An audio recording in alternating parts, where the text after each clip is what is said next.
Bismillahirrahmanirrahim. Assalamualaikum warahmatullahi wabarakatuh. Yang kami hormati Bapak Kepala SMA Negeri 16 Bungo, Bapak Ibu Guru dan tenaga admin SMA Negeri 16 Bungo. Terima kasih telah hadir dalam kegiatan sosialisasi tentang disiplin positif dari salah satu program guru penggerak ke pihak sekolah.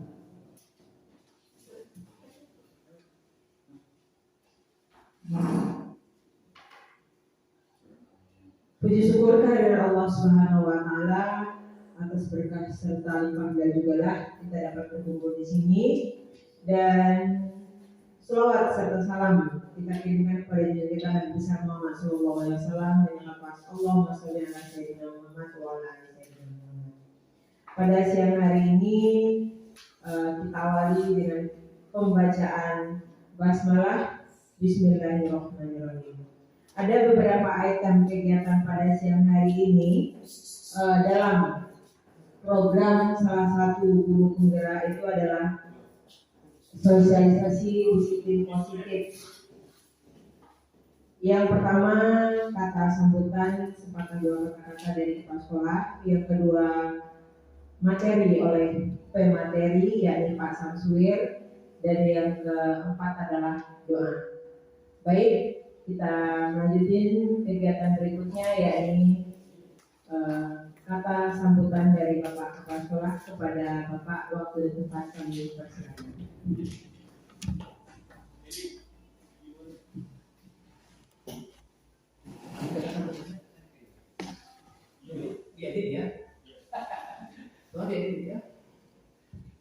Bismillahirrahmanirrahim. Assalamualaikum warahmatullahi wabarakatuh.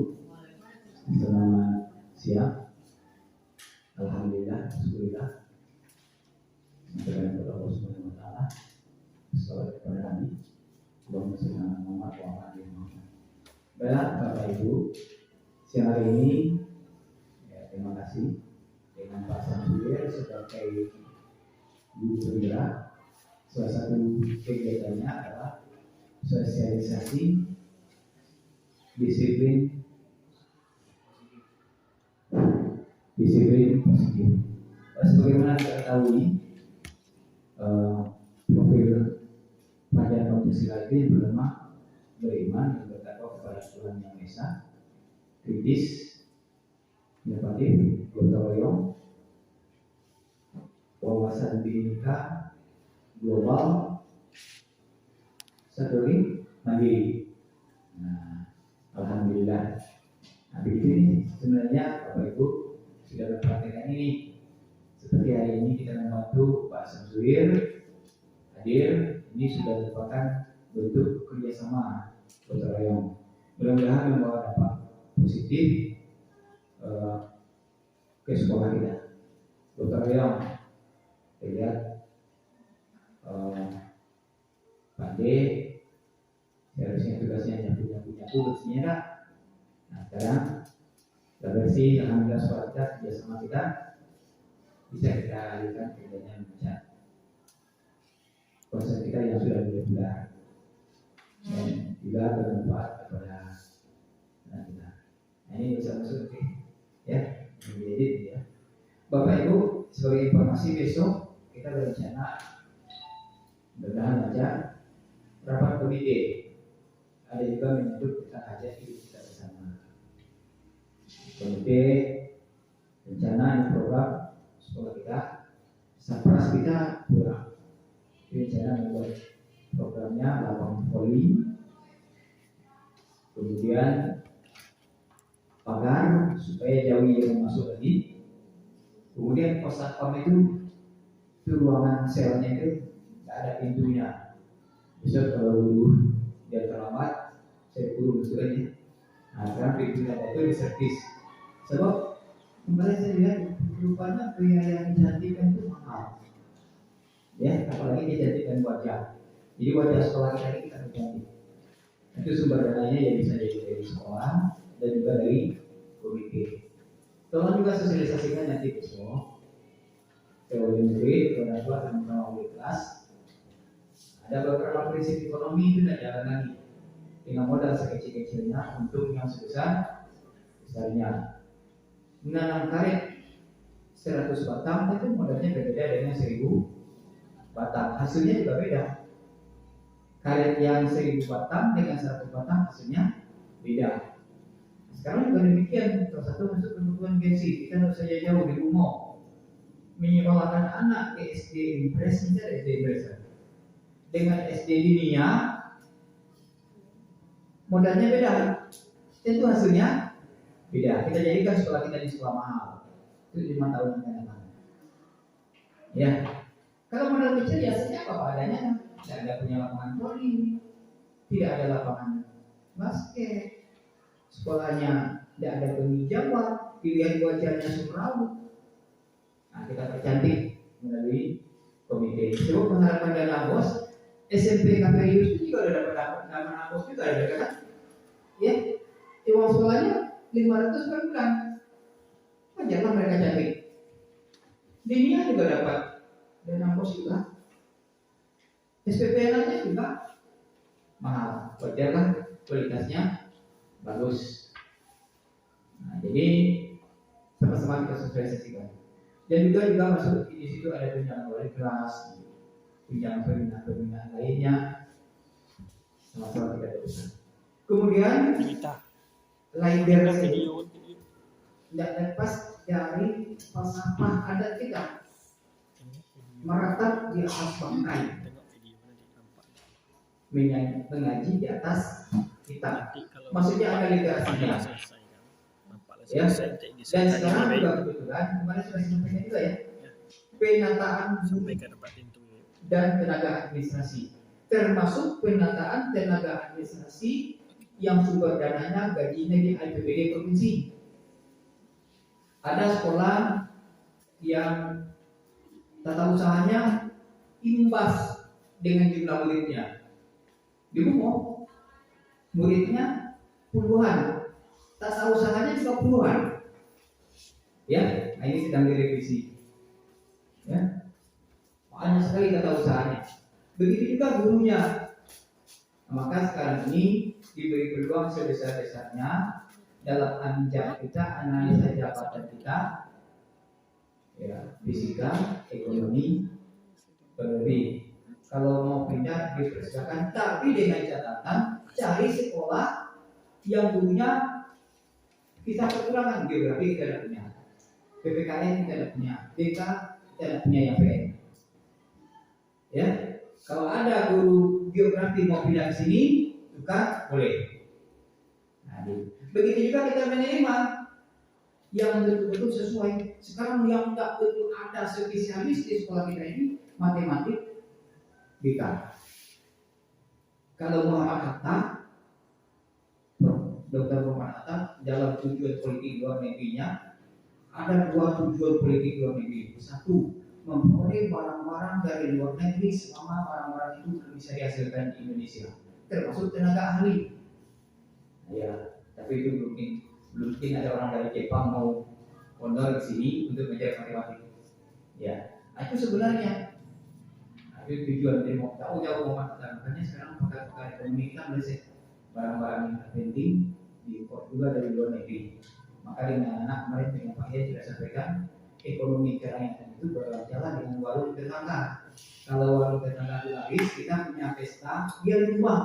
Kalau ke Alfamart, di Indomaret, dan mana-mana uangnya. Ya, nah ini dan juga ketahanan nasional. Ya.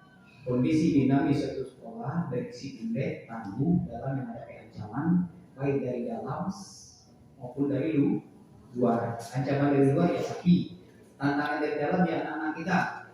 Nah, jadi Bapak Ibu wali kelas kami minta agar BK itu jangan dipanggil BK itu jangan anak-anak bermasalah. Kita minta 5 besar per kelas, kan sudah ada ujian hariannya. Itu diarahkan untuk masuk ke perguruan tinggi. 5 besar yang bermasalah kita arahkan motivasi belajar. Jadi sudah mulai. Ya, sudah mulai. Keluarga kita sudah punya 1 Ya, matematik yang ahli matematika yang jurusan matematik. Nopi. Dia nambah jam di sini. Yang milih sendiri kan berapa? Tidak ada ya matematik. Jadi kita butuh matematik betul-betul yang ijazahnya matematik. Kalau ada yang melamar putra kita sini matematik, dia kan catatan IP minimal 3,5. Kita boleh syarat sekarang speknya. Yang mau masuk dan mengambil di sini IP-nya 3,5 ke atas. Kalau ke bawah itu enggak. Mohon maaf. Ya. Kemudian yang kedua syaratnya kalau di SMA 3 tes IQ dengan final. Kemudian motivasi kerja. Tapi kita di sini belum bisa. Jadi ada beberapa kebutuhan di sekolah kita. Kemudian juga saya lihat waktu berpisah dengan pusat panas tembok acaranya. Kalau saya kita buat kopi, kalau ada acara-acara, jadi suasana ini bisa menjadi bahan pertemuan. Jadi anak-anak kita ini motivasinya bagus, cara-cara belajarnya juga bagus. Ini kemarin saya coba ngajar, dievaluasi langsung, cepat dia mengerti. Sambo, mana hukumannya? Jawabnya ini 2 hukuman Pak, hukuman pokok dan hukuman tambahan. Apa itu tambahan? Dicabut baju polisinya. Anak-anak kita bagus di sini. Tinggal lagi pembinaan. Saya sudah beberapa kali masuk langsung dievaluasi bagus, rata-rata bagus. Cuma motivasi orang tua yang dulu. Mudah-mudahan yang ada yang masuk suir bisa menyebarkan ini sehingga luar biasa sekolah kita ini. Kita paling banyak guru penggerak di sekolah kita. Yang belum cari, saya sampaikan, ya masuki cari pelatihan-pelatihan yang ada yang bersifat kompetensi dengan bidang yang kita ajar. Walaupun kita jurusan Eliza jurusan apa? Kimia, tapi yang diajarnya apa? Sebanyak-banyak mungkin mengumpulkan piagam daripada materi masuk di semuanya 50 dan sebagainya. Semakin banyak kita kumpulkan pada kita. Mudah-mudahan dengan adanya ini saya yakin sekolah kita akan maju. Nah, itu visi misi kita itu dibentuk awek. Itu kalau awek itu dari nanti kita salah nanti agamis yang berwawasan, edukatif, apakah berkemajuan, apakah kritis, apa sesuai dengan prosedur Pancasila. Pendidikan Pancasila ada kritis ya, ada kritisnya itu jangan kritis menendang di balik bukti, menendang masuk ke langsung, tapi pakai literasi. Kalau di sekolah kita ini ada namanya analisis anjak. Kalau di kesiswaan ada psikoanalisa. Kita tidak bisa memperlakukan anak itu yang sama terhadap anak yang berbeda.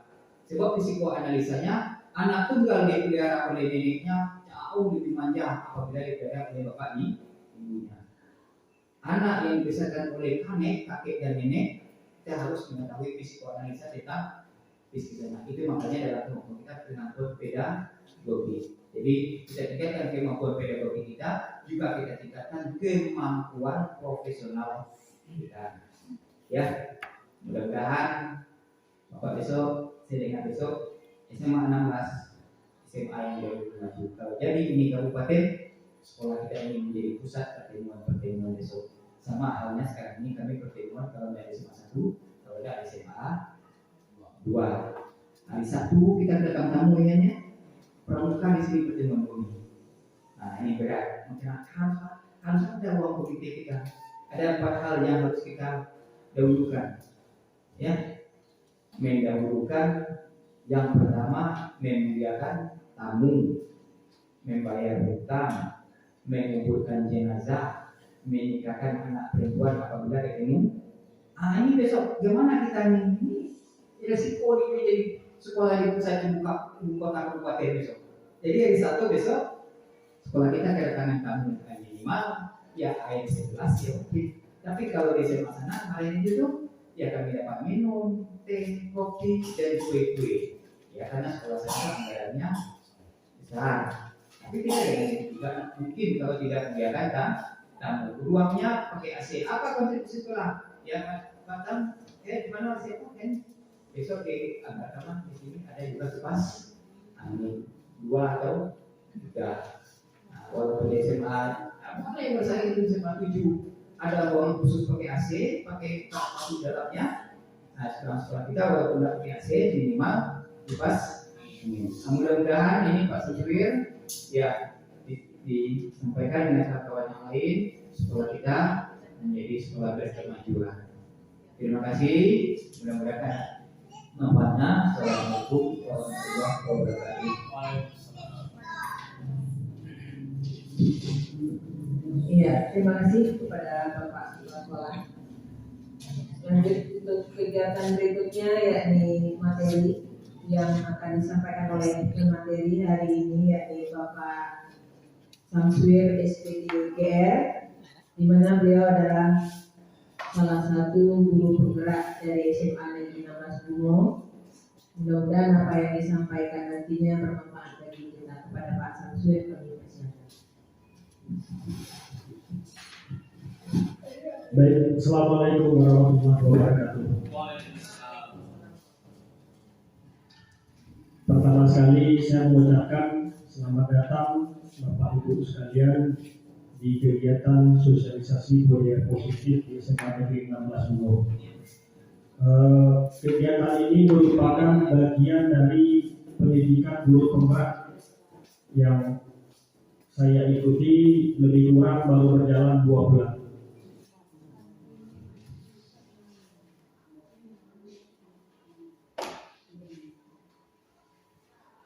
Alhamdulillahirrahmanirrahim, segala puji bagi Allah atas limpahan rahmat dan karunia-Nya sehingga pada siang hari ini kita bisa berkumpul dalam keadaan sehat mengikuti acara kegiatan sosialisasi disiplin positif ini. Kemudian salawat sebagai salam untuk Nabi besar Muhammad Sallallahu Alaihi Wasallam dengan ucapan Allahumma shalli ala sayyidina Muhammad wa ala ali sayyidina Muhammad.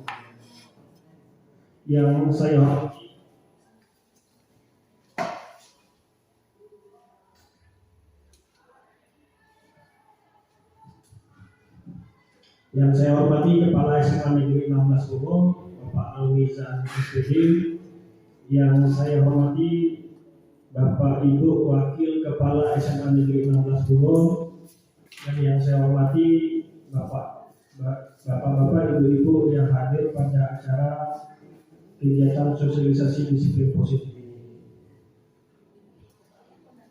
Pertama sekali, mungkin ini Bapak Ibu sekalian saya pikir sudah kenal dengan saya dan sudah mengetahui sedikit banyaknya tentang karakter saya. Tapi pada kesempatan kali ini izinkan saya kembali memperkenalkan diri. Nama Samswir SPDR, tempat tanggal lahir pada Palembang 25 November 1987. Jadi di sini saya mencantumkan beberapa riwayat pekerjaan yang pernah saya jalani mulai ketika awal tahun 2012 sampai dengan sekarang. Jadi kurang lebih saya sudah pernah bekerja pada tiga provinsi dan 6 tempat yang berbeda.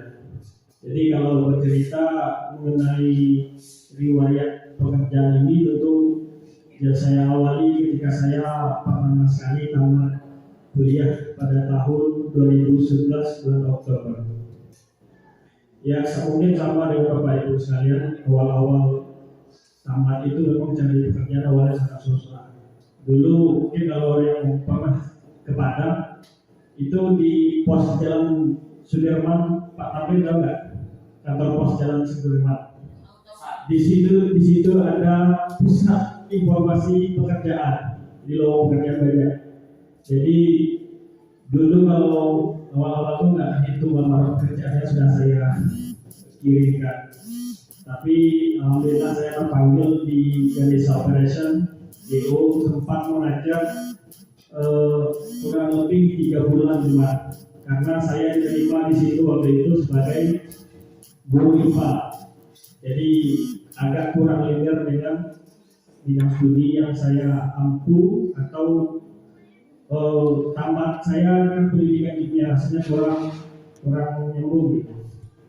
Kemudian berhenti karena saya nggak jadi melanjutkan kontrak, tidak menandatangani kontrak maksudnya. Jadi training selama 3 bulan itu ya ada beberapa ilmu yang saya dapat waktu itu. Di antaranya ke DPO itu nggak ketat. Nulis di papan tulis itu memang diatur. Jadi alhamdulillah efeknya yang saya rasakan sekarang itu tulisan saya kalau nulis di papan tulis itu ya lumayan rapi gitu. Kemudian berhenti tahun 2011 akhir, di tahun 2012 awal itu coba mengajar sebagai guru kimia. Nah, saya akhirnya diterima di Pondok Pesantren Al-Hira pada Banjar. Jadi Pondok Pesantren ini itu pecahan dari Pondok Pesantren Al-Ikhlas di Padang Banjar. Kemudian selesai, tidak juga cocok karena merasa ya saya memang sebenarnya anak rumahan juga, tapi kalau terkurung dalam tanda kutip itu tidak enak juga bagi saya.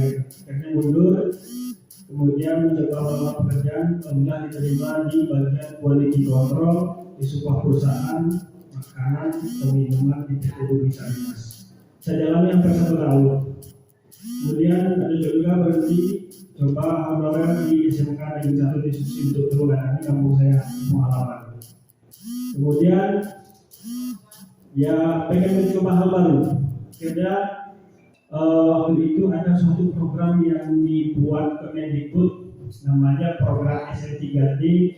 Itu adalah kalau disingkat SN3T dibuat kepanjangannya itu sarjana mendidik mengajar, lupa saya perlu mengajar di daerah 3T. Sarjana mendidik di daerah 3T itu panjangannya. 3T itu daerah terluar, terdepan, tertinggal. Tapi yang namanya SMA saya yakin itu pasti tidak mungkin di daerah yang paling jauh, paling minimal itu di ibu kota kecamatan. Dari S3T sebenarnya durasinya 2 tahun, cuman saya akhirnya mundur ketika waktu itu ada penerimaan CPNS. Ya waktu itu di Sumatera ada di jurusan kimia, jadi yang orang-orang kimia lari, ada yang lari ke Bengkulu, ke Jambi, ke Riau. Saya akhirnya ke Jambi. Karena alhamdulillah bertemu dengan Bapak Ibu sekalian di Buo. Berarti memang Allah ya, Allah bertemukan kita. Mungkin itu sedikit riwayat saya, terutama riwayat pekerjaan. Bapak Ibu sekalian, agenda kita pada hari ini kurang lebih seperti yang tergambar di slide ini. Yang pertama pembukaan yang durasinya kurang lebih 10 menit. Kemudian alur selanjutnya adalah menyampaikan motivasi sekaligus menjelaskan sebenarnya apa sih capaian yang ingin dicapai pada kegiatan ini. Coba saya jelaskan. Kemudian selanjutnya baru nanti sekitar 45 menit saya melakukan pemaparan tentang materi. Jadi 45 menit ini itu dibagi untuk 7 sub pokok. Jadi ada 7 sub pokok yang kita pelajari nanti. Kemudian alur selanjutnya adalah diskusi kurang lebih nanti kita laksanakan selama 15 menit. Termasuk nanti diskusi itu mungkin ada umpan balik dari Bapak Ibu sekalian, ada pertanyaan, maka akan kita laksanakan pada alur diskusi. Selanjutnya nanti ada refleksi kurang lebih selama 10 menit, dan bagian terakhir nanti yaitu penyampaian bagian penutup. Jadi kalau dihitung-hitung kurang lebih 90 menit nanti kita melaksanakan kegiatan sosialisasi ini. Bapak Ibu sekalian, kita lanjut ya.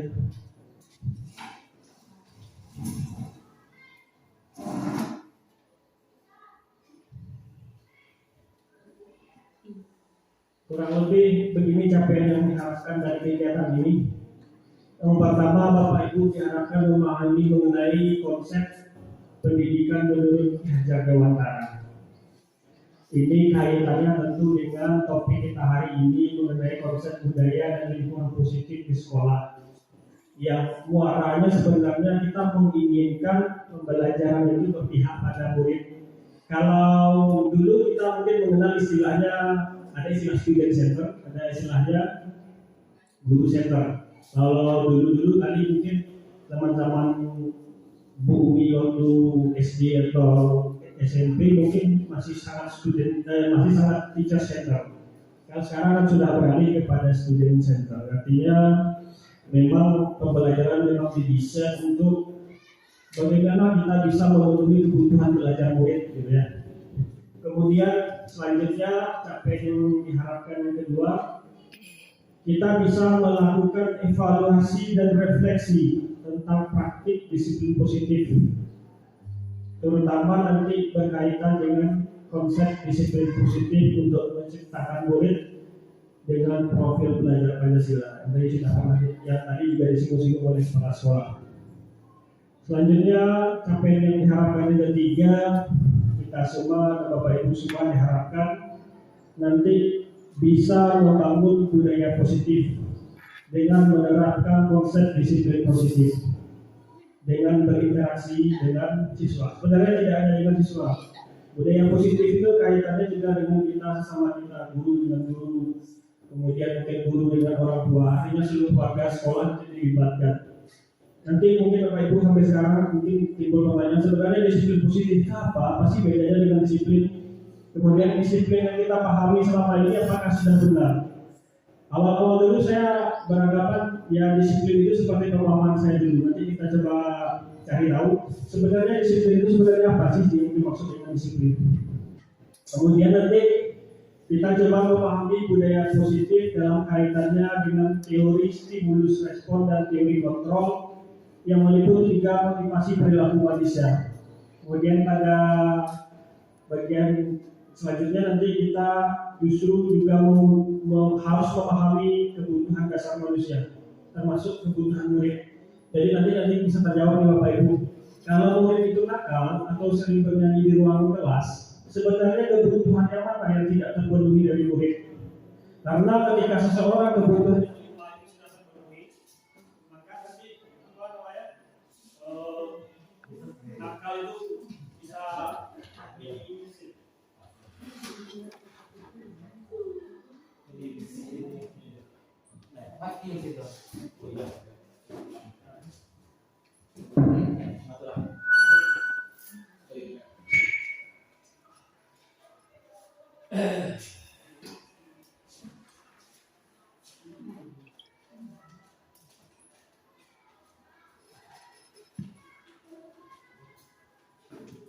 Baik Bapak Ibu, saya lanjutkan.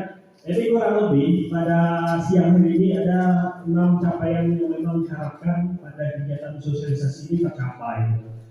Jadi mungkin bisa lebih lanjut Bapak Ibu perhatikan bagian terakhir, yaitu yang ke-5 dan ke-6. Kita lanjut Bapak Ibu.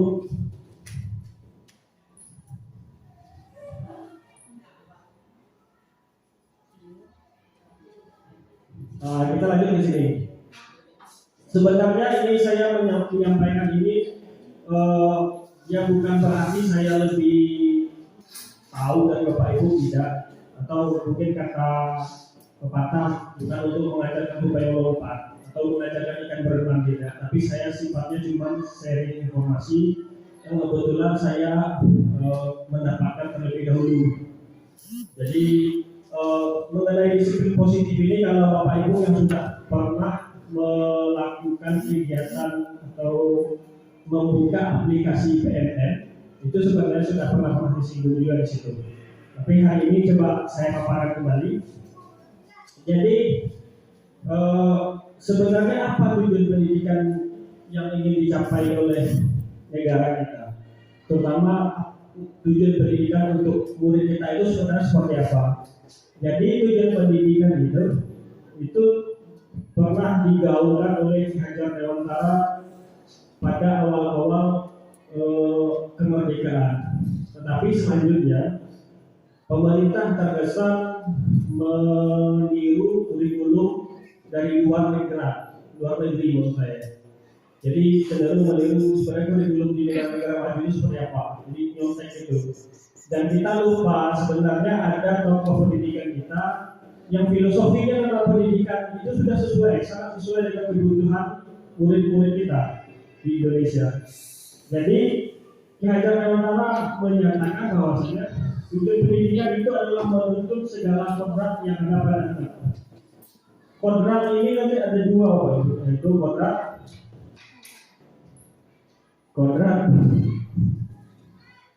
Pak Tani berdebat tentang kodrat alam dan kodrat zaman. Seperti yang disampaikan dulu. Kodrat alam itu berkaitan dengan lingkungan sosial kultural maksudnya. Jadi cara belajar anak di daerah pantai berbeda dengan cara belajar anak di daerah pegunungan. Juga dalam memberikan sampel harus disesuaikan juga. Contoh, Bu Nur Baiti kan guru biologi kan, saya. Bu Nur Baiti kalau memberikan contoh ekosistem, menurut Bu Nur Baiti, cocoknya ekosistem apa yang kita berikan contoh kalau di sekolah kita? Tentu ekosistem yang berkaitan dengan lingkungan kita, sawah, kebun karet, danau, atau mall, sawah. Tapi tidak cocok kita berikan contoh ekosistem laut. Kenapa? Karena kita orang pesisir. Itu kira-kira sedikit pemahaman tentang kodrat alam. Setiap anak itu punya potensi masing-masing. Jadi kadang-kadang kita selama ini, saya juga merasakan Bapak Ibu, kadang kita sering menyamakan anak gitu, sebetulnya dengan standar yang sama gitu. Anak ini kok cepat nangkapnya, ini kok kurang gitu. Sebenarnya itu tugas kita sebagai guru. Gimana kita bisa menciptakan anak yang kurang itu bisa koreksi dia, paham juga, walaupun stepnya berbeda. Jadi mungkin nanti ada istilahnya, ada itu yang sifatnya fast learning, belajarnya mau cepat. Kalau diterangkan sekali dia nangkap ya. Tapi ada yang slow learning, ada yang middle learning. Jadi tugas kita guru yang memang mengatur bagaimana caranya supaya pembelajaran itu bisa mengakomodasi ketiga jenis siswa tadi. Itu kalau kita pahami dari aspek cara menangkap pelajaran juga. Cara menangkap belajarnya saja dulu. Tapi sebenarnya banyak hal Bapak Ibu, seperti latar belakangnya apa nanti harus kita pahami.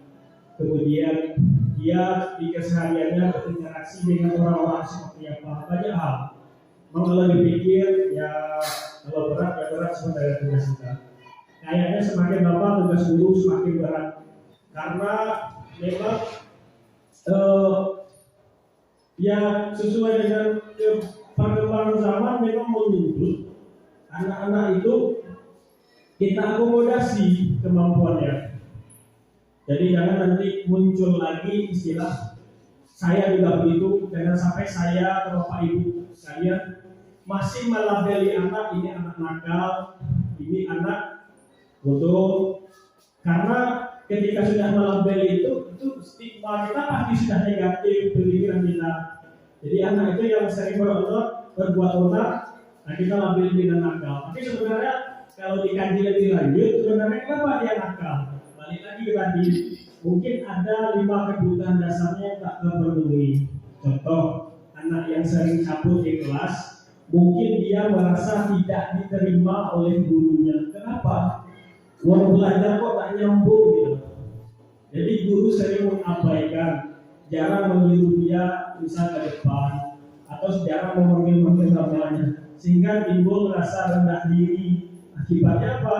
Ya salah satunya dia bisa saja tidak menyukai pelajaran kita. Apalagi kalau kita agak killer gitu.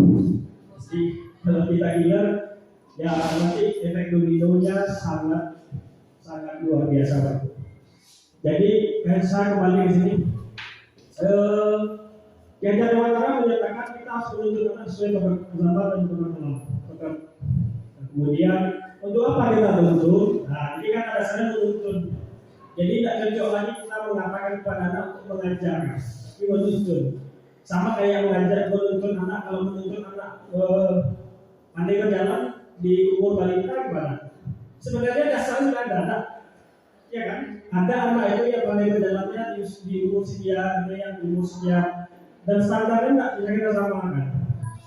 Kemudian tujuan dari pendidikan itu sebenarnya cuma satu, memungkinkan anak itu tercapai keselamatannya, bahagia yang setinggi-tingginya dapat diterima oleh sebagai manusia maupun sebagai anggota masyarakat.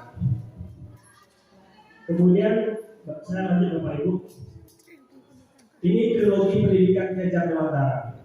Kalau kita upacara setiap hari Senin, di topi atau di dasi apa yang Bapak Ibu baca? Itu Turi Handayani. Tapi triloginya sebenarnya ada 3, dan ini yang kita paham.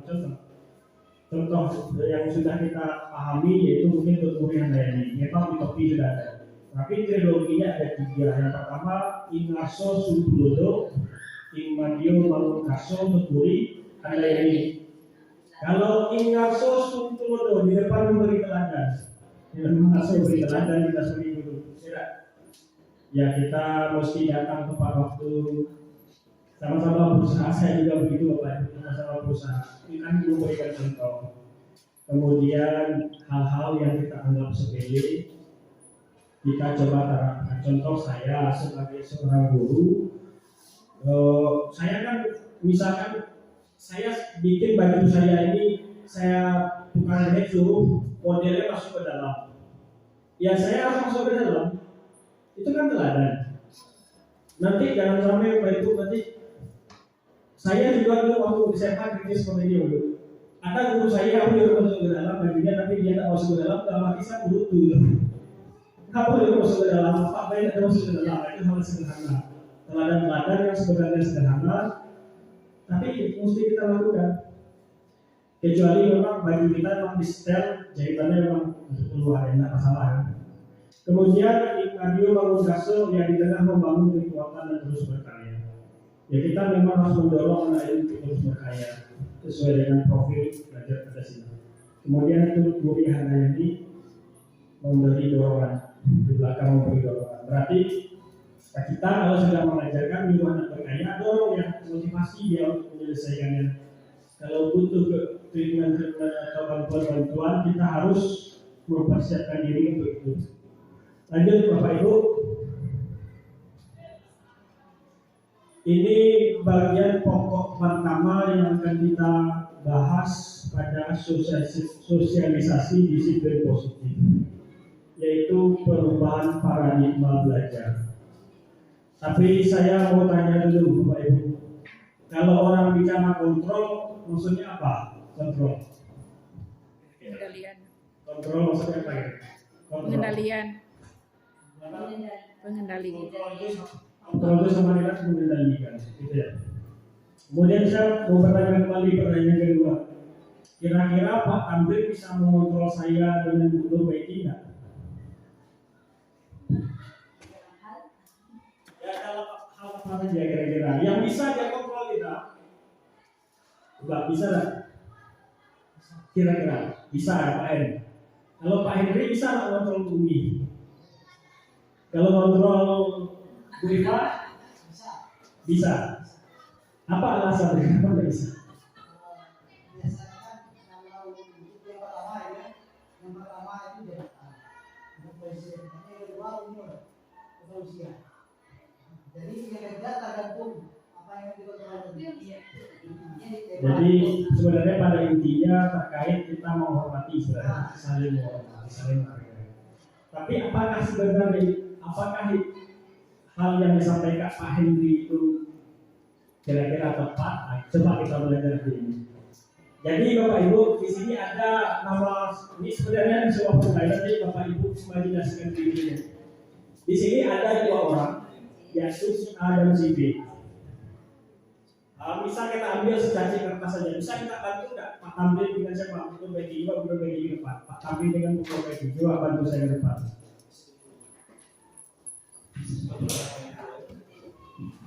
Ini. Jadi Bu Nurbaiti sebagai si A, Pak Tamrin sebagai si B. Bu Nurbaiti ini silakan ditempal tangannya Bu Nur. Pasti lah, di kanan lah. Bu Nurbaiti mengepal tangan, Bu Nurbaiti mengimajinasikan, Bu Nurbaiti memegang sesuatu yang sangat berharga, misalkan berlian atau emas 100 gram. Pak Tamrin itu berusaha mengambil punya Bu Nurbaiti, membuka kepala tangan Bu Nurbaiti dengan berbagai metode, boleh merayu, boleh mengancam, boleh mengintimidasi, dan waktunya 30 detik. Coba Pak Tamrin, coba lakukan, bisa nggak? Buka. Bu Nurbaiti karena punyanya berharga wajib mempertahankan. Coba, waktunya 30 detik mulai sekarang. Saya tengok apa yang di tangan ini. Sebentar saja. Tidak boleh. Sebentar saja. Atau boleh saya pegang sedikit, saya melihat apa. Jangan, ini sudah berharga. Tidak bisa. Nggak pilih. Tekan. Tidak mempan. Sentuh. Bukan pada sewa saya. Saya kan tidak akan mungkin mengambil apa yang ada pada itu. Hanya ingin tahu saja. Hand. Saya kan pernah selama ini, saya sudah pernah. Hand. Saya di depan kantor, saya kan baik orangnya ya. Saya tengok, saudara penasaran menengok. Apa tujuan bapak itu yuk? Sekedar saya penasaran dengan ibu yang begang itu. Yang penting ibu ya tidak kalau saya ini. Dan waktunya sudah habis 30 detik ya. Terima kasih Pak Tamrin dengan Bu Nurbaiti. Tepuk tangan dulu Pak. Nah, sekarang coba kita jawab 3 pertanyaan yang ada di depan. Coba Pak Ibu ya. Pertanyaan pertama, ini sekaligus connect dengan pertanyaan yang kedua, ada hubungannya. Pertanyaannya, apakah Bu Nurbaiti membuka tangan, kepala tangan?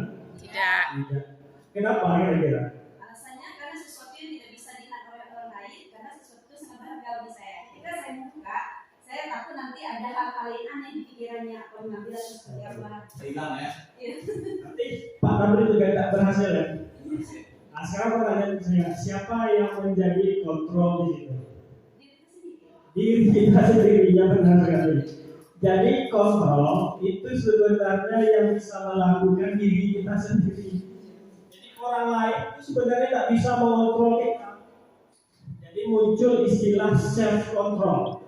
Jadi yang bisa mengontrol kita itu ya diri kita sendiri berdasarkan kebutuhan dan nilai-nilai yang kita.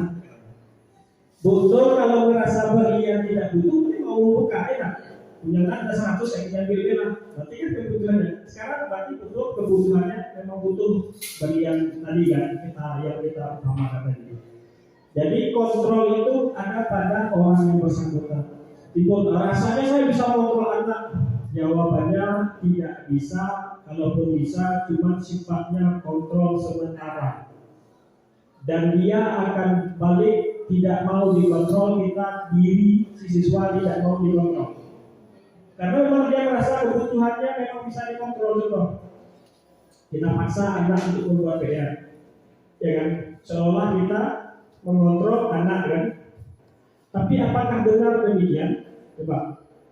Mungkin anak mau melakukan, kenapa? Karena kebutuhan anak itu memang penting rasanya buat dia membuat PR. Karena berkaitan dengan apa? Dengan nilai. Jadi mau dikontrol.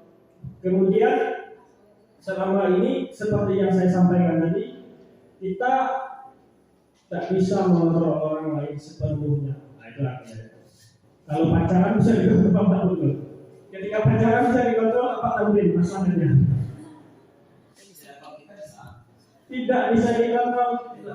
Mungkin kalau masih pacaran mau dikontrol, tapi kalau sudah putus mau benar. Tidak mau lah itu. Jadi sesuai konsep tadi ya, memang nggak bisa dikontrol. Kontrol itu memang self control intinya. Jadi selama ini kita sering ilusi guru mengontrol murid itu tidak sepenuhnya benar. Kemudian ilusi bahwa semua penguatan positif itu memberi manfaat. Kemudian ilusi bahwa kritik dapat membuat orang merasa bersalah. Belum tentu ya, belum tentu. Kemudian ilusi bahwa orang dewasa memiliki hak untuk memaksa. Itu tidak bisa kita paksa, bisa kita kontrol. Nah, selama ini kita memahami sesuatu itu berdasarkan stimulus respon. Kalau dalam ilmu fisika bahasanya WFA apa WFA? aksi reaksi, atau pahat dipukul dulu baru membentuk pahatan. Dan itu yang mau kita coba ubah paradigma itu. Dari yang awalnya stimulus respon menjadi teori kontrol. Tentu paradigma atau pemikiran kita juga mesti berbeda dari awalnya. Sebagai contoh, stimulus respon itu mengatakan bahwasanya kebutuhan manusia itu semuanya sama, realitas kita sama. Tapi pada teori kontrol mengatakan bahwasanya realitas kebutuhan kita berbeda.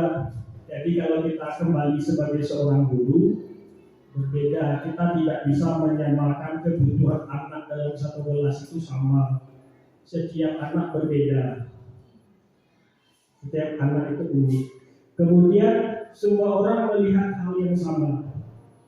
Tidak benar seperti itu.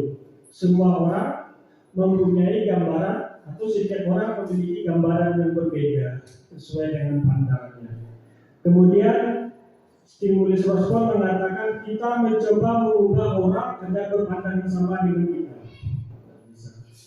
Kita berusaha memahami pandangan orang lain tentang dunia. Kemudian perilaku buruk dilihat sebagai suatu kesalahan.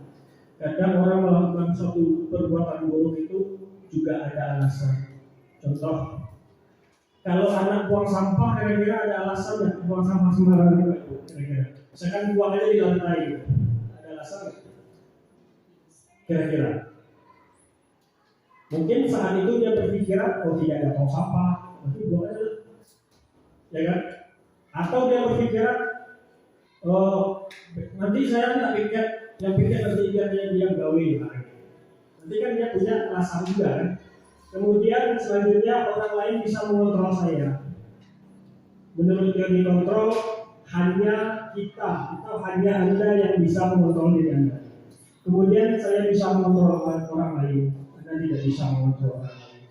Kemudian pemaksaan pada saat rujukan gagal, kolaborasi, konsensus, menciptakan pilihan-pilihan baru. Kalau kolaborasi itu mungkin Bapak Ibu sudah tahu ya.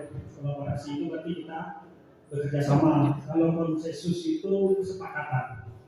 Jadi kesepakatan sama dengan musyawarah mufakat untuk tujuannya mencapai konsensus. Kemudian selanjutnya stimulus respon mengatakan model berpikir menang atau kalah.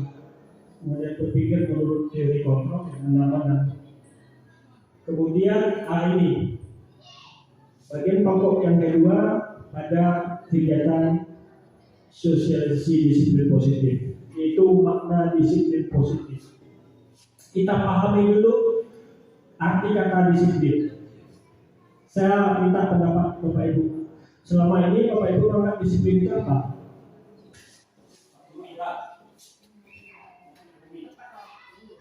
Contohnya waktu. Disiplin itu contohnya waktu. Tapi berarti bagaimana pasalnya? Kita waktu juga. Berarti berpatokan kepada peraturan.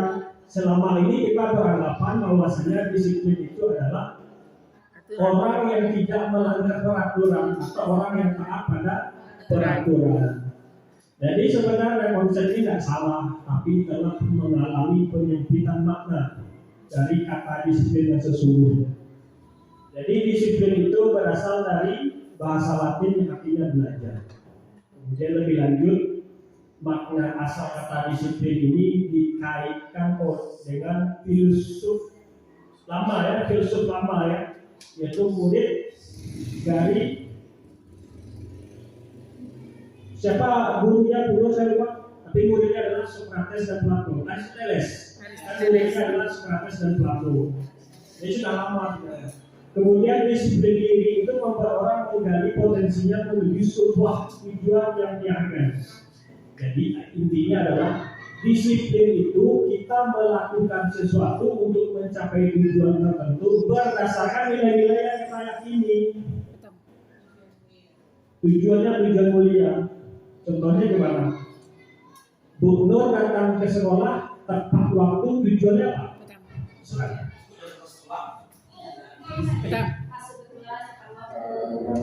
Biar apa penuh. berarti untuk menghargai murid, ya kan, supaya murid kita tidak ketinggalan pelajaran, ya kan.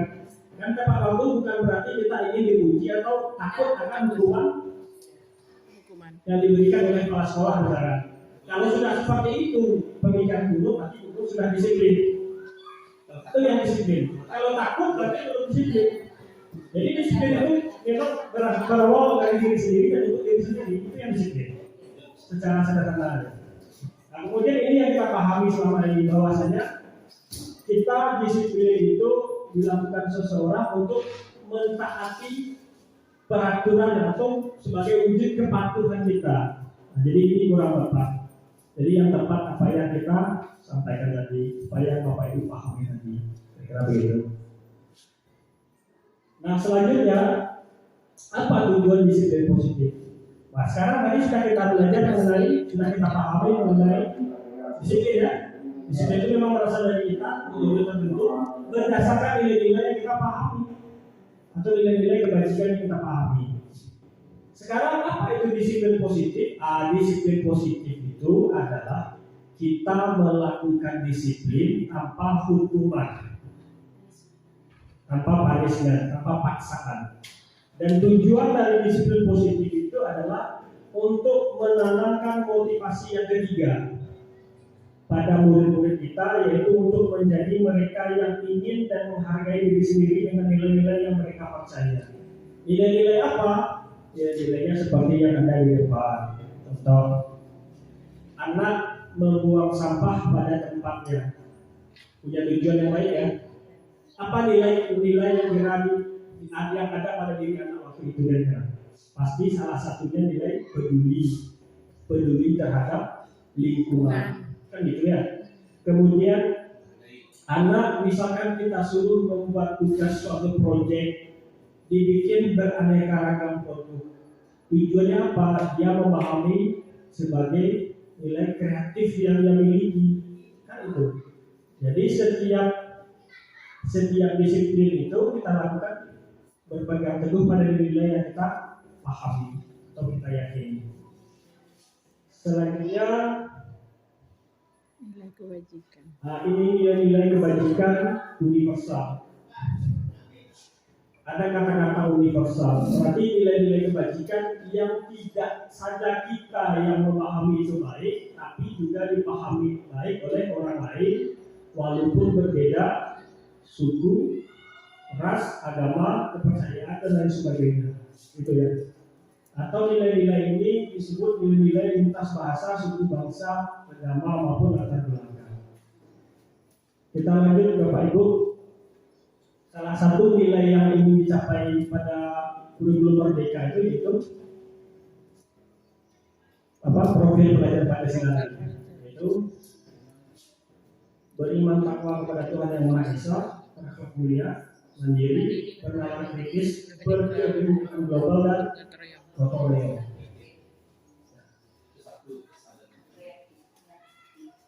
Nah, sekarang saya mau mengajak Bapak Ibu untuk kira-kira pendapat ini benar. Bagaimana pendapat Ibu? Kalau tidak benar, salah, gimana kira-kira pendapatnya?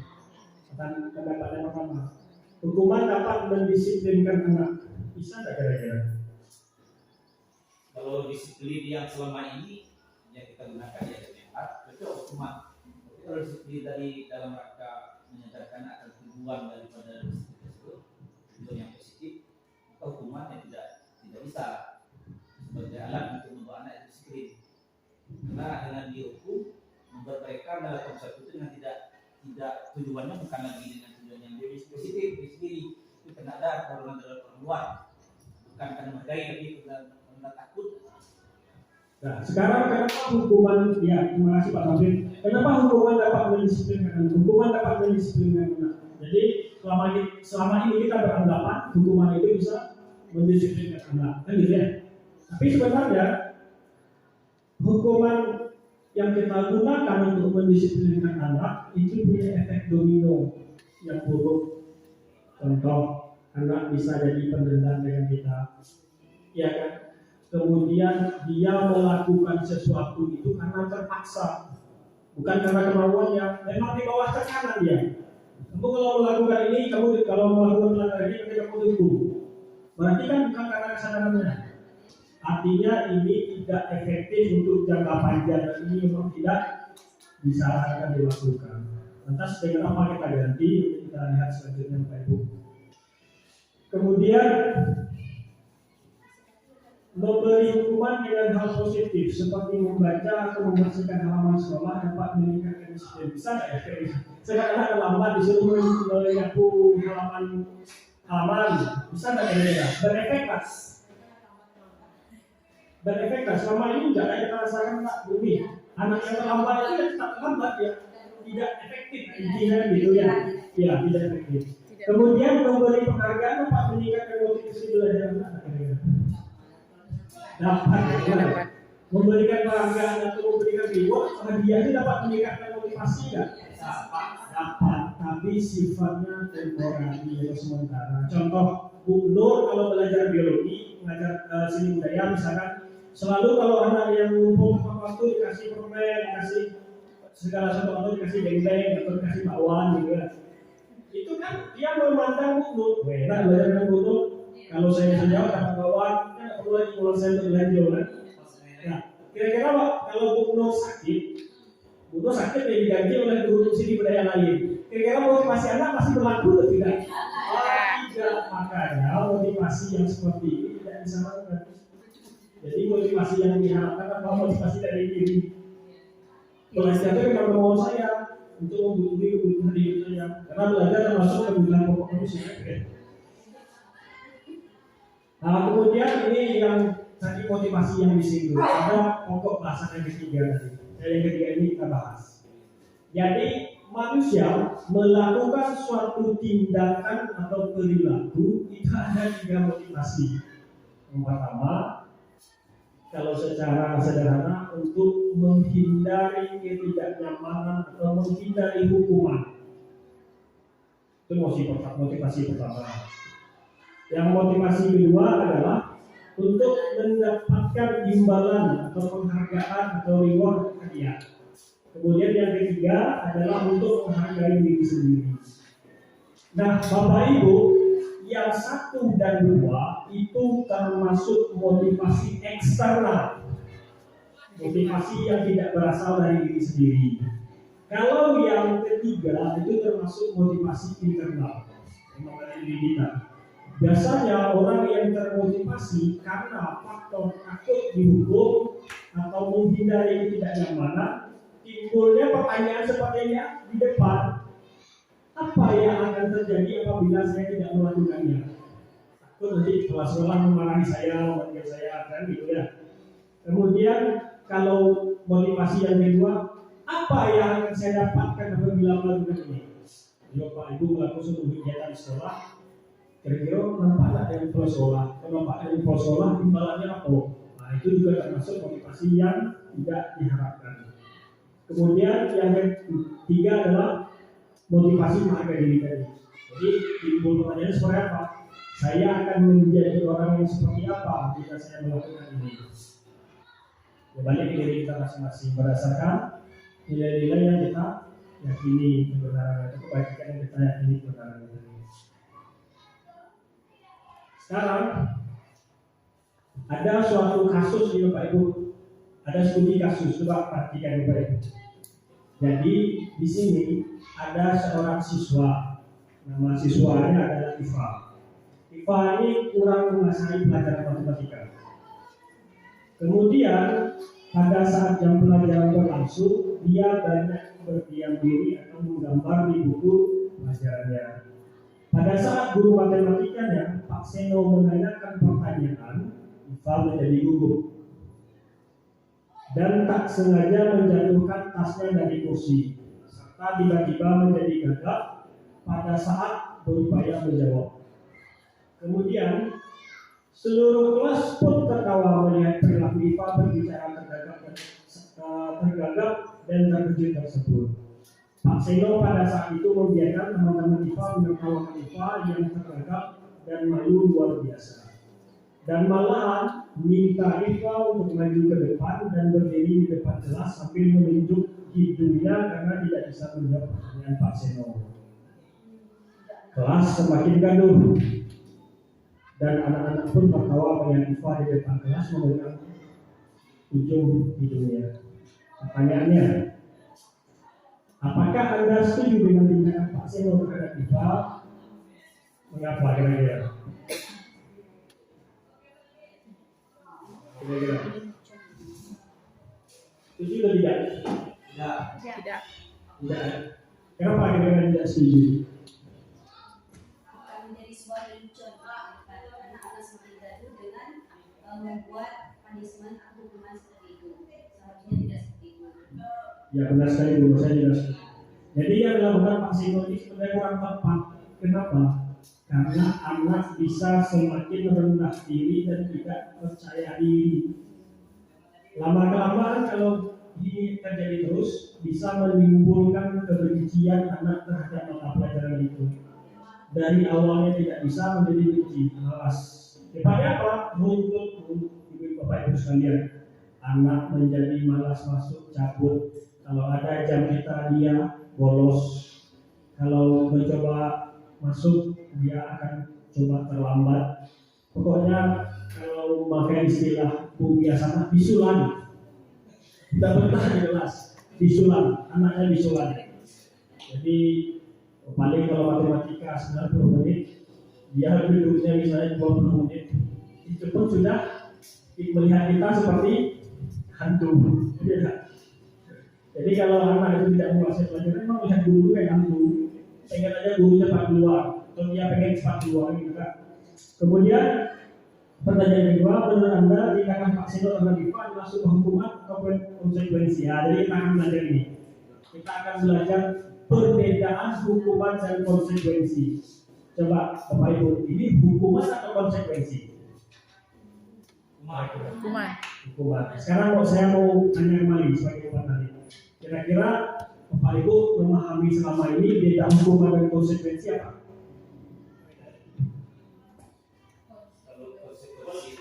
Konsekuensi itu anak sendiri yang mencari solusi daripada kesalahan yang dilakukan. Kalau hukuman ya dari kalau kasusnya guru yang memberi hukuman. Akibat yang dia buat. Jadi kalau hukuman itu biasanya bersifat satu arah, dibuat oleh guru. Tapi kalau konsekuensi timbal balik sudah mengetahui, anak dan kita sudah mengetahui. Misal kalau tidak mempunyai tugas bahasa Inggris, konsekuensinya ini kita berarti. Nanti sudah disepakati, itu yang konsekuensi. Tapi kalau hukuman sifatnya spontan. Kamu tidak mau punya tugas, tidak berdiri di depan kelas selama 2 jam. Misalkan, angkat 1 kaki, nah, itu hukuman. Ya, nanti kita bahas lebih lanjut. Ini, Bapak Ibu, kita pahami dari alur ini. Jadi ada 3 hal untuk menyelesaikan ketika anak melakukan suatu kesalahan atau permasalahan. Bisa kita lakukan dengan hukuman, konsekuensi, dan restitusi. Nah, restitusi ini sudah disinggung pada PMN, Platform Merdeka Belajar. Nah, hukuman itu sebenarnya identitas gagal, seperti yang saya sampaikan tadi. Banyak efek domino yang ditimbulkan oleh hukuman. Nanti salah satunya mungkin kalau dia tidak senang dengan hukuman kita, jadi dendam, nanti ketemu dengan kita di luar, misalnya sudah apa, tak mau begitu. Kalau kita dia malas. Nah, itu salah satunya efeknya. Kemudian kita coba pahami ya Pak Ibu, kalau hukuman itu sebenarnya identitas gagal, tidak dapat diterapkan. Kemudian yang dapat diterapkan adalah konsekuensi dan restitusi. Apa perbedaannya kita lihat? Kalau hukuman, sesuatu yang menyakitkan harus terjadi. Biasanya kalau kita di sekolah, korbannya adalah anak kita, karena kita memberi hukuman. Kemudian kalau konsekuensi, sesuatu itu memang harus terjadi berdasarkan kesepakatan kita tadi, ya kan? Kalau restitusi itu merupakan pilihan. Nah, kalau restitusi ini bedanya apa? Restitusi ini anak melakukan kesalahan, kita coba melakukan tindakan segitiga restitusi, salah satunya adalah membuat anak menemukan solusi atas masalahnya sendiri. Contoh, seandainya anak sering terlambat, saya pernah melakukan restitusi dengan anak. Saya pernah melakukan restitusi yang disebut dengan Irwansa. Irwansa itu mengatakan, saya sering terlambat Pak karena satu, motor tidak ada.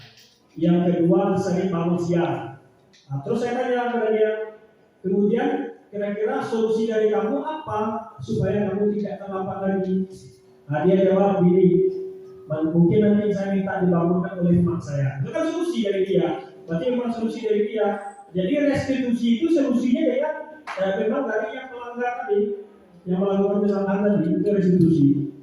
Nah, saya katakan kepada dia, kenapa kamu tidak menyetel alarm di HP? Kan HP ada, saya bilang gitu.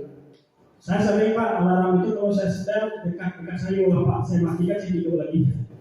Saya bilang, kamu harus jauh kan, minimal 2 meter jaraknya. Pak, kalau motor itu yang motor kamu harus bangun pagi, lebih pagi. Setel alarmnya lebih pagi. Biasanya dia nempel dengan bagian sah. Saya bilang, kamu jangan cuma istilahnya ke bagian sah saja lupa. Coba harus cari alternatif lain. Gimana caranya ya bangun pagi? Tegak pinggir jalan, sepuluh nanti yang lewat ada bosinya bisa kita numpang itu sudah kan. Dan saya yakin Bapak Ibu sudah juga pernah melakukan ini. Tetapi kita tidak tahu kalau itu adalah restitusi. Kemudian lanjut, nah ini perbedaan hukuman dan konsekuensi tadi. Jadi hukuman itu sesuatu yang menyakitkan harus saja bersama yang tadi Bapak Ibu. Kemudian membuat anak sakit fisik maupun hati. Ya. Kemudian kalau konsekuensi membuat anak merasa tidak nyaman dalam jangka waktu pendek. Kalau hukuman biasanya agak lambung, misalkan denda, misalkan sesuatu. Kira-kira begini perbedaan hukuman dan konsekuensi. Kita lanjut Pak Ibu. Kira-kira bisa dipahami nggak perbedaan konsekuensi dan hukuman? Ini sudah bisa. Sekarang kita cobakan kasus ini. Nih, kira-kira termasuk apa ini? Kasus pertama, mencatat 100 kali di dalam buku kalimat, mencatat 100 kali dalam buku kalimat saya tidak akan terlambat lagi karena terlambat sekolah. Jadi anak terlambat sekolah selalu mencatat ini 100 kali di buku. Menurut Bapak Ibu konsekuensi atau hukuman? Benar sekali, ini hukuman. Menyakitkan. Dan tidak ada hubungan dengan mata pelajaran. Tidak ada hubungan dengan, tidak ada korelasinya. Kemudian coba ini belum ya. Apa tadi? Betul ya. Nah yang kedua, lari mengelilingi lapangan basket 2 kali karena terlambat dari sekolah. Hukuman yang maksudnya hukuman. Membersihkan coretan yang dibuatnya di meja. Kalau mencoret ya konsekuensinya bersihkan. Nah, ya. Kemudian mulai diminta untuk push up 15 kali karena tidak menggunakan masker di sekolah. Mengganti kertas tugas teman yang telah dicoret. Berjemur di lapangan basket pukul 12 siang hari dengan ngobrol dengan teman. Berarti murid diminta bertelanjang kaki sepanjang hari karena tidak menggunakan sepatu warna hitam sesuai peraturan sekolah. Hukuman dasar. Iya. Lanjut ya. Berdiri di depan kelas sambil mengangkat kaki satu karena tidak menjawab pertanyaan. Hukuman. Membersihkan tumpahan air di meja tulis karena tersenggol pada saat mengerjakan. 10 terakhir saudara hilang 10 menit jam istirahat untuk mengerjakan tugas karena terlambat datang dan tertinggal sejak 10 menit. Konsekuensi. Jadi konsekuensi itu sebenarnya berkaitan dengan efek sebab akibat. Kemudian kalau konsekuensi itu dia masih ada kaitannya dengan berkaitan dengan pelajaran masih ada hukuman. Masih ada kaitannya. Oke. Kita lanjut. Ini Bapak Ibu, kenapa penghargaan itu tidak disarankan dilakukan untuk pembelajaran? Di antaranya ini. Yang pertama, penghargaan itu menurunkan kualitas. Contoh, yang tepat, yang cepat mengumpulkan diberi poin 10. Anda kan belum tentu mengkoreksi dengan benar. Nanti dia mengerjakan benar 10, kemudian dia sudah mengerjakan misalkan soal 10 dari 10 sebelumnya, kumpulannya belum tentu dikoreksi ya. Kemudian penghargaan itu mematikan kreativitas. Kalau menggambar misalkan, kalau menggambar kita beri waktu seperti itu kemana belum? Kita menggambar seorang menggambar. Kemudian kita kasih siapa yang mengumpulkan cepat dikasih bonus. Kira kreativitasnya mati nggak? Iya, karena dia akan terfokus pada waktu pengerjaan. Ya. Kemudian penghargaan mengurangi motivasi intrinsik. Apa sih motivasi intrinsik yang tadi ya? Lanjut. Nah ini restitusi itu. Jadi restitusi itu adalah proses menciptakan kondisi bagi murid untuk memperbaiki kesalahan mereka sehingga mereka bisa kembali pada kelompok mereka dengan karakter yang lebih kuat. Restitusi juga merupakan proses kolaborasi mengajarkan murid untuk mencari solusi untuk masalah mereka. Mereka sendiri yang mencari solusi. Kemudian membantu murid berpikir tentang orang seperti apa yang mereka ingin menjadi dan bagaimana mereka harus memperlakukan orang lain. Jadi teori ini dikemukakan oleh Diane Dawson namanya, kita tahu berbuka. Nah ini ciri-ciri restitusi. Satu, bukan untuk menebus kesalahan, namun untuk belajar dari kesalahan. Kedua, memperbaiki hubungan. Yang ketiga, tawaran. Restitusi itu tawaran. Kita menawarkan kepada anak. Kalau seperti ini apa tawaran kamu menyelesaikannya? Ya, kemudian ini sifatnya bukan paksaan. Restitusi menuntut untuk melihat ke dalam diri. Kemudian restitusi mencari kebutuhan dasar yang mendasari tindakan. Dan selanjutnya restitusi diri adalah cara yang paling baik. Restitusi fokus pada karakter, bukan tindakan. Kemudian restitusi fokus pada solusi. Restitusi mengembalikan murid yang berbuat salah pada kelompoknya. Nah, kita lanjut ke bagian yang keempat. Bagian yang keempat ini adalah kebutuhan dasar manusia. Jadi kebutuhan dasar manusia itu ada 5. Yang pertama kebutuhan bertahan hidup. Seperti apa? Makan, tempat tinggal, pendidikan, kesehatan, ya kan? Kemudian penguasaan, kebutuhan akan penguasaan. Kalau kaitannya dengan pelajaran kita di sekolah itu terkait dengan keterampilan atau penguasaan kognitif apa yang dia harapkan bisa dikuasai. Kemudian kasih sayang dan rasa diterima. Ini yang saya pernah singgung tadi di awal. Bahwasanya dalam satu kelas itu kita harus mengkondisikan anak di mana anak itu merasa diterima dalam kelompoknya, dalam kelasnya, dalam pembelajarannya. Kemudian kebebasan. Nah, kebebasan ini kaitannya mungkin nanti dengan bisa berpikir kritis dan inovatif. Kemudian kesenangan itu kebutuhan. Lanjut. Jadi begini.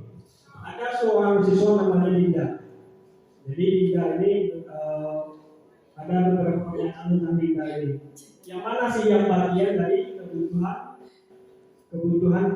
yang kita pahami tadi. Pertama, ibu guru bilang aku tidak boleh bersenandung sewaktu mengerjakan tugas. Katanya kelas harus tenang, tidak ada suara dan kan aksen jadinya. Jadi kalau seperti itu kita sering ya. Sering marah ya, kalau murid bersih lalu berdiri. Tapi sebenarnya murid itu pengen senang-senang di kelas. Dengan video ya. Tapi kita memang kesalahan apa? Karena kalau kelas jadi tidak kondusif kan. Kamu yang lain terganggu. Ya, tapi nanti kita bisa memberi alternatif. Kamu sebenarnya kalau mau bersenang-senang untuk berdiri, nanti bisa di luar kelas atau dalam grup paduan suara atau apa kelompok gitu ya. Nah, kemudian yang kedua, ibu guru tidak menyapaku hari ini, padahal aku pakai celana berbaru. Ada apa kebutuhannya yang terpenuhi? Kasih sayang dan rasa diterima perhatian. Ya. Kemudian yang ketiga, aku bosan belajarnya semakin itu aja, dulu saja. Nanti ini kebebasan. Ini kebebasan ya. Itu aja. Termasuk saya mungkin memang itu tugas kita bersama Pak Ibu gimana menciptakan belajar itu yang bervariasi. Ya, termasuk saya juga begitu. Kemudian selanjutnya aku semua gambarku tidak rapi. Malah ibu dulu tunjukin ke teman-temanku di depan kelas. Tidak tahu. Sebenarnya Pak Ibu saya ini sudah paham. Cuman konsepnya kemana perginya tidak mulai. Kita sedang melakukan. Kemudian ini posisi kontrol tadi. Posisi kontrol restitusi ada 5. Ya. Ini kita lanjutnya ada 5 posisi kontrol. Nanti kita bahas. Ini 5 posisi kontrol. Yang pertama sebagai penghukum, yang kedua pembuat rasa bersalah, 3 teman, 4 sebagai pemantau, 5 sebagai manajer. Sebenarnya ada video yang mau saya sampaikan. Kurang lebih durasinya ya singkat. Masih ada waktu ya Bapak Ibu. Kita lanjut. Saya coba. Apa? Ada sesuatu jawab, Pak. Iya ada. Kira sekarang kan nanti. Coba kondisikan. Ini coba nanti Bapak Ibu perhatikan video ini. Kalau yang menghukum yang mana, ini dijelaskan seperti apa kalau menghukum murid.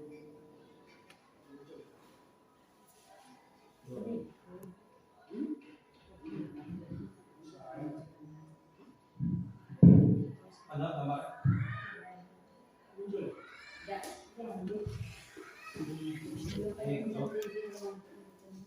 Ini tanda, Itu layarnya nggak beda ya? Layarnya nggak beda di sini. Baru nampak sosialisasi, sudah nampak. Sosialisasi sudah nampak.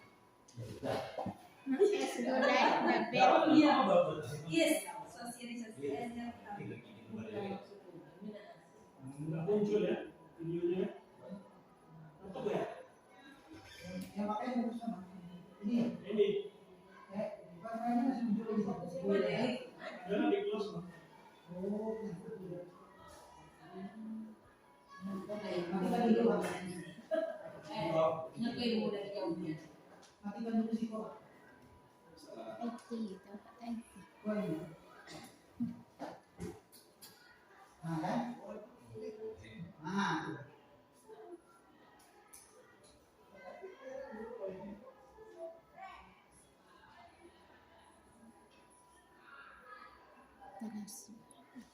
Dan video ini paling enak nih.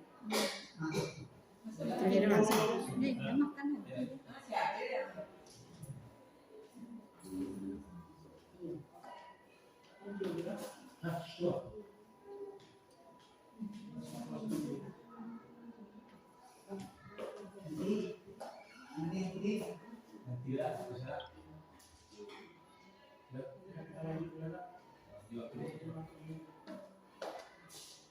Lain yang tampil di layarnya.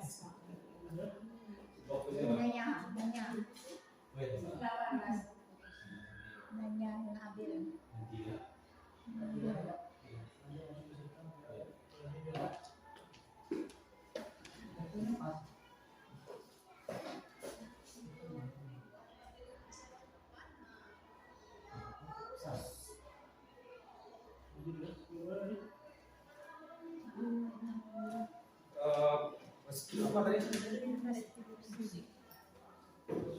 Prinsip restitusi apa tadi? Prinsip yang nah, 5 hari.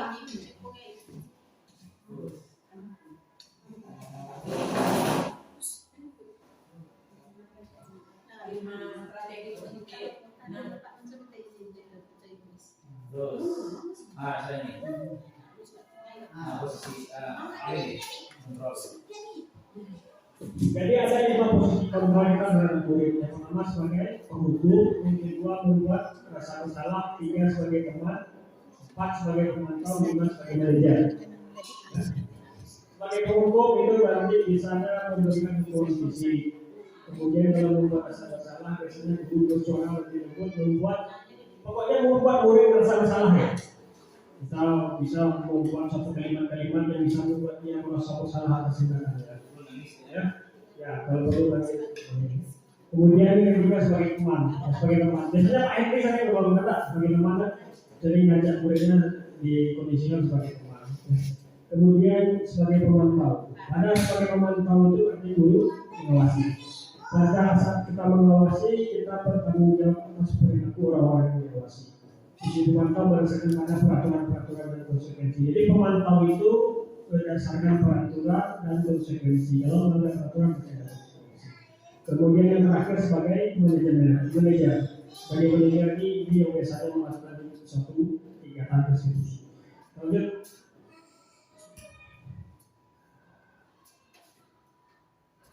Coba kira-kira Bapak Ibu, saya kerjasama sekali dengan kamu. Kira-kira yang mengatakan itu seorang pemukul, kemudian pemantau, teman, atau sebagai manajer. Kita balik lagi kalau coba, apakah dia sebagai pemukul, pembuat rasa bersalah, teman, pemantau, atau manajer? Bagaimana? Saya kecewa sekali dengan kamu. Benar. Ini pembuat rasa bersalah. Kemudian kamu tidak pernah benar melakukannya. Biasanya orang seperti apa itu? Benar sekali. Saya yakin Pak Ibu sudah paham. Kemudian ayolah lakukan dari saya. Itu hikmah bagi teman kita. Kemudian apakah kamu mau mendapatkan stiker bintang? Pemantau. Kemudian bagaimana kamu bisa menyelesaikan masalah ini? Dari solusi kepada Anda. Tadi masuk apa? Manajer. Kemudian kamu selalu yang paling terakhir. Hukum. Ya, sering melabeli menjat anak biasanya gurunya sebagai penghukum. Kemudian kamu tidak akan mendapatkan cerita bila tidak menyelesaikan tugas ini. Pemantau. Jadi kita pantau tadi. Kemudian berapa kali isi saya sudah mengatakan kepada kamu? Akhirnya apa belum? Orang tulis tadi apa nih? Penghukum. Kemudian ingat bukan apa yang telah saya lakukan untuk kamu. Saya makin minta memberi ya. Kemudian kamu tidak akan pernah berhasil dalam kehidupan. Kemudian apa rencanamu untuk menyelesaikan ini? Manajer. Ini keyakinan kelas. Jadi Pak Kamil juga sudah melihat atau guru-guru Bapak Ibu selain Pak Kamil juga pernah melihat di platform Merdeka Belajar mengenai keyakinan kelas. Ya tak? Keyakinan kelas. Kenapa mesti keyakinan kelas? Kenapa tidak peraturan? Karena keyakinan kelas ini dibuat berdasarkan kesepakatan. Kalau peraturan dibuat sepihak oleh pihak sekolah, murid sifatnya cuma menerima dan menjalankan saja. Sekarang kita pahami, kenapa kita memiliki peraturan tentang penggunaan helm? Coba, itu apa? Kita disuruh memakai helm apa sebenarnya? Ya untuk keselamatan, tidak. Kemudian kenapa kita memiliki peraturan harus memakai masker? Kenapa harus pakai masker? Ya untuk kesehatan. Jadi nilai-nilai seperti kesehatan dan keselamatan tadi itu yang kita yakini dari diri kita, nilai-nilai itu. Maka keyakinan itu bisa menjadi nilai-nilai kebajikan universal yang diyakini oleh semua kalangan, baik dari agama manapun, ras manapun, suku manapun, latar belakang manapun. Kemudian bagaimana tahapan menciptakan program kebajikan? Ada di situ, ada 4 tahap. Pertama, lihat daftar kebajikan yang telah disusun bersama, kemudian tentukan nilai kebajikan yang ingin dijadikan perhatian utama di sekolah Anda, kemudian curahkan pendapat dalam kelompok, kemudian sempurnakan beberapa daftar nilai kebajikan yang utama, kemudian bahas kembali dalam kelompok utama. Kemudian ini keyakinan kelas. Pembentukan keyakinan kelas itu alurnya seperti ini, Pak Ibu. Lanjut ya. Ini peraturan kelas itu lingkupnya kecil. Tapi kalau keyakinan kelas itu kenapa lingkupnya besar? Yakin tak keyakinan orang yang dalam kelas itu hampir sama dengan keyakinan orang-orang di luar kelas? Nilai-nilai kebajikannya pasti berpatokan pada nilai kebajikan universal. Ini sebuah contoh peraturan keyakinan kelas. Saling menghargai di dalam kelas. Bisa nggak keluar? Oh, bisa, karena cakupannya lebih luas. Kemudian nanti kalau keyakinan kelas sudah tercipta, maka akan tercipta lingkungan positif. Juga diawali dari kebiasaan-kebiasaan positif. Kemudian warnanya adalah terciptanya budaya positif. Budaya positif. Buang sampah pada tempatnya, datang tepat waktu. Kemudian ini Bapak Ibu, ini contoh kesepakatan kelas yang saya buat. Kemudian kita lanjutkan. Nah, ini segitiga restitusi. Segitiga restitusi. Jadi ketika anak melakukan suatu kesalahan, kita laksanakan restitusi berdasarkan segitiga restitusi ini. Dimulai dari validasi tindakan yang salah, kemudian menyiapkan keyakinan, kemudian baru menstabilkan identitas. Nah, kalau menstabilkan identitas, berarti membuat anak merasakan menstabilkan identitas untuk membuat anak yang merasa gagal karena berbuat salah menjadi positif terhadap dirinya. Jadi tidak dijat guru anak itu. Kemudian validasi kebutuhan, yaitu membantu siswa mengenali basic atau kebutuhan ingin dipenuhi ketika melakukan kesalahan. Selanjutnya menanyakan keyakinan. Misalnya anak melihat kesalahan di hubungan dengan norma sosial dan nilai yang mendasari manusia berinteraksi dengan orang lain. Nah, selanjutnya ini kira-kira peta konsep dari disiplin positif yang kita harapkan untuk saat ini. Jadi dia saling berkaitan. Selanjutnya, ya mungkin sebelum tahap refleksi, sekian pemaparan materi dari saya. Kita lanjut ke alur yang selanjutnya. Kita lanjut ke alur ya.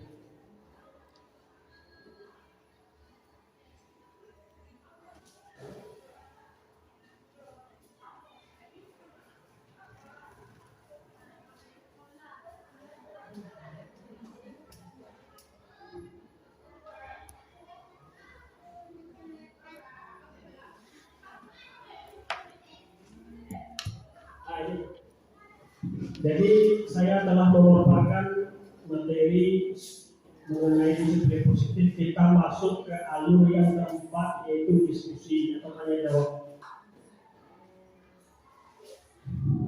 Kira-kira ada pertanyaan tak Bapak Ibu sekalian?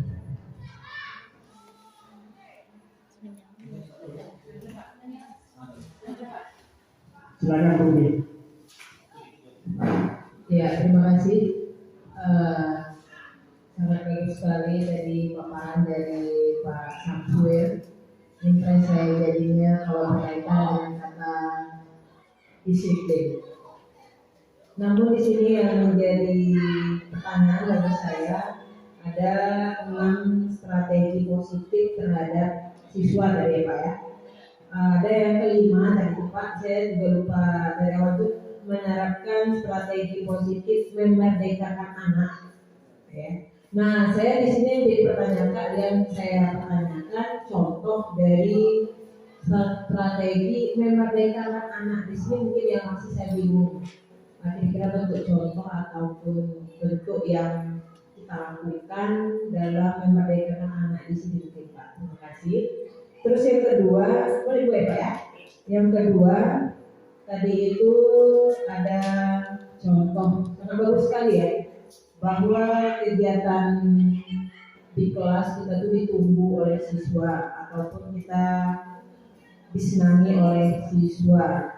Bagaimana kita punya konsep bahwa kita itu selalu ditunggu-tunggu oleh siswa di kelas, atau bagaimana kita menjadi guru yang disenangi oleh siswa di kelas. Jadi kita itu ditunggu selalu. Nah, kira-kira bentuk kegiatan salah satu Bapak mungkin di bidang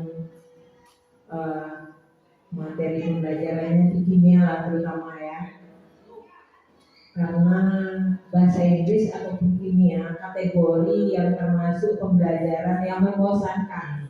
Bagian dari matematika mungkin bagaimana kira-kira bentuk pembelajaran yang ditunggu oleh anak di kelas itu, Pak. Terima kasih.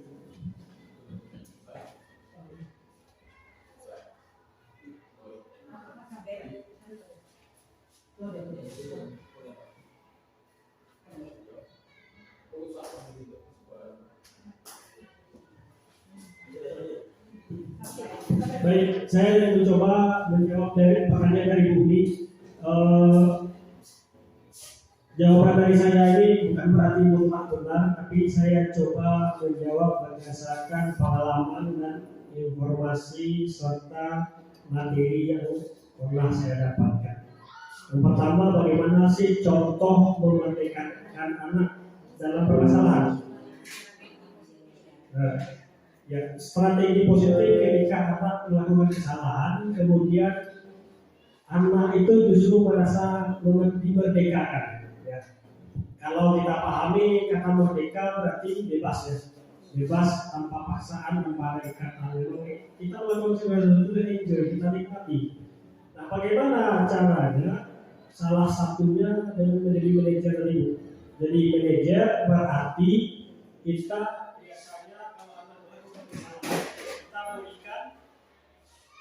restitusi melalui 3 langkah restitusi tadi. Misalkan anak melakukan kesalahan, kita minta bagaimana anak itu bisa menyelesaikan permasalahan. Jadi pendapat dari dia yang kita gali. Ketika kita sudah menggali pendapat dari mereka, kita sinkronkan dengan konsep-konsep yang dibagikan, tapi itu sudah termasuk kemerdekaan. Karena tidak terpaksa dia melakukan. Itu kira-kira. Kalau yang kedua tadi, Contoh anak ditunggu. oh ya. Ya kita tuh ditunggu dan disenangi oleh siswa di kelas. Oke, terima kasih Bumi. Saya tadi tidak menangkap pertanyaan tadi. Yang kedua adalah ini baru saja saya menyelesaikan mempelajari modul ini. Modul ini itu kaitannya dengan pembelajaran berdiferensiasi. Bagaimana caranya? Ya memang sulit Bumi ya. Terutama kita yang guru eksak atau guru bahasa Inggris memang rasanya memang agak sulit membuat minat belajar anak itu atau motivasinya tinggi pada pelajaran kita. Jadi salah satu strategi yang kita gunakan, kita harus menerapkan pembelajaran berdiferensiasi. Bagaimana pembelajaran berdiferensiasi itu? Waktu dulu mungkin Bu ini sudah pernah membahas. Tapi intinya begini. Bagaimana kita menjadi guru yang senangi? Pertama, kita harus memahami materi pembelajaran, kemudian memahami tujuan pembelajaran. Kita harus pelajari kebutuhan belajar anak. Si A butuhnya berbeda, si B berbeda, harus kita akomodasi kesesuaian. Kemudian dalam pembelajaran bagaimana? Ya salah satunya adalah menciptakan permainan atau membuat guyonan atau humor yang membuat anak tertarik, jadi dia tidak merasa jenuh. Ini yang sulit. Kembali ke karakter. Termasuk saya, Pak, kamu ini kok belajar serius ya Pak? Tapi ada murid yang katakan kepada saya Bumi. Gimana caranya? Ya saya kalau disuruh jadi Pak Kabri nggak bisa. Pak Kabri mungkin bisa melucu, atau Pak Edi bisa melucu. Tapi kalau saya nggak bisa, tapi saya mencoba. Karena memang itu tantangan dan itu memang kebutuhan yang dibutuhkan murid. Mungkin seperti itu jawaban saya Bumi. Terima kasih. Oke, kita lanjut ya. Terakhir, sebelum kita tutup, kita minta salah satu dari Bapak Ibu sekalian untuk melakukan refleksi. Kita sedikit lagi kita lanjut ke alur selanjutnya. Kurang lebih saya minta waktu Bapak Ibu selama 10 menit lagi. Nah ini refleksi, salah satu dari Bapak Ibu saja. Yang pertama, pemahaman apa yang baru Bapak Ibu dapatkan setelah mengikuti sosialisasi disiplin positif? Salah satu saja, biar cepat. Coba kalau Bapak Ibu salah satunya saja, silakan berpendapat.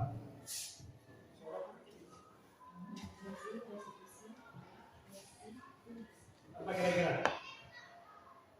Coba Bu Betty, silakan.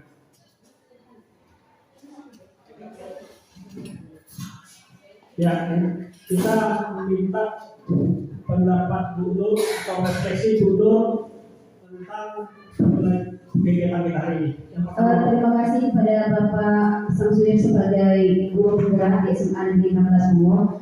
Saya sangat menarik sekali dari kegiatan yang sudah dilakukan ini. Pada dasarnya saya sudah memahami bagaimana membedakan antara punishment atau hukuman, kemudian konsekuensi dan restitusi. Jadi selama ini saya belum bisa membedakan apa itu konsekuensi, kemudian restitusi dan punishment. Saya hanya bisa mengatakan bahwa kalau punishment itu adalah konsekuensi, tetapi berdasarkan dari sosialisasi yang sudah dilakukan oleh Mas Samsudin, saya sudah bisa membedakan. Nah, sebagai guru, kita tidak boleh memberikan anak punishment, karena punishment ini akan memberikan efek domino yang sangat besar terhadap anak. Jadinya inti kita sebagai guru adalah membuat anak bagaimana nyaman, kemudian mempunyai rasa kasih dan dapat diterima di kelas. Mungkin hanya itu. Wabillahi taufiq. Wassalamualaikum warahmatullahi wabarakatuh. Waalaikumsalam. Terima kasih Bu Nur. Bagus sekali. Tepuk tangan dulu Bapak Ibu. Kita lanjut ke pertanyaan yang kedua. Apakah komitmen perubahan yang akan Bapak Ibu lakukan? Coba Anita, surat.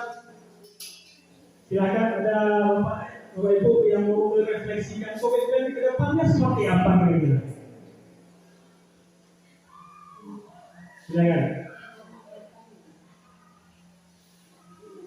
Pak Tamrin, ya. Langsung keduanya Pak Tamrin langsung melakukan refleksi pada pertanyaan yang kedua. Silakan Pak Tamrin.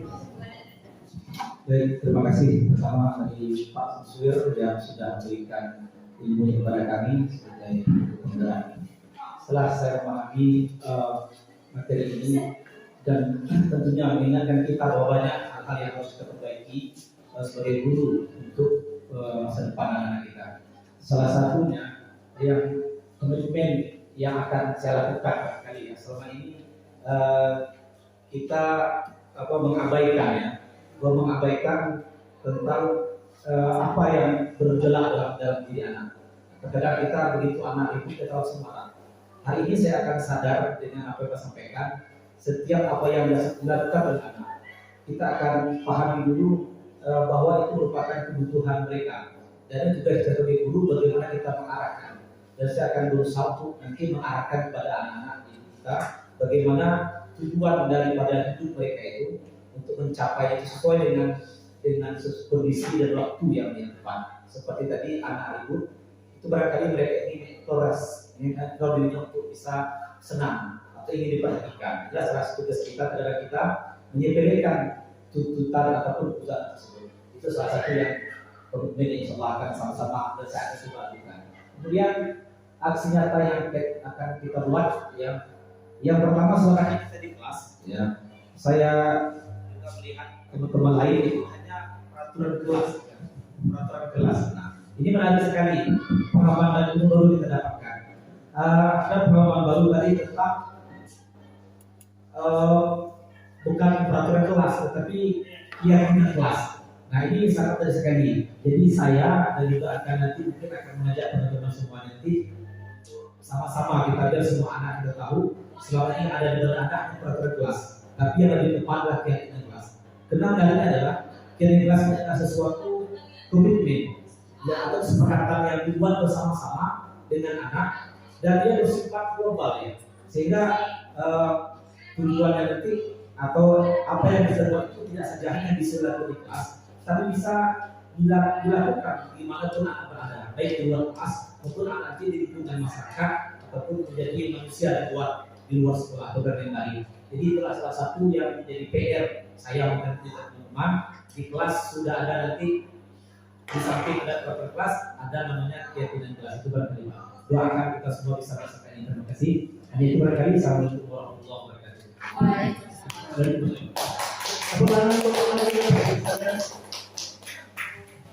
Ya, memang kita mengharapkan pendidikan di SMA kita semakin baik karena anaknya punya karakter yang semakin bagus, ya kan? Tujuannya tentu kita ingin menciptakan SDM di sini terutama anak-anak semakin Dari refleksi tadi, dari anu yang terakhir refleksi, ya sudah selesai Bapak Ibu, kita tutup kegiatan kita hari ini dengan mengucapkan alhamdulillah. Alhamdulillah. Terima kasih banyak Bapak Ibu atas waktu yang diberikan serta kesempatan yang diberikan kepada saya. Mohon maaf kalau ada salah-salah kata yang saya sampaikan atau saya ucapkan dalam rangkaian kegiatan ini. Terima kasih atas perhatiannya. Saya akhiri dengan Assalamualaikum warahmatullahi wabarakatuh.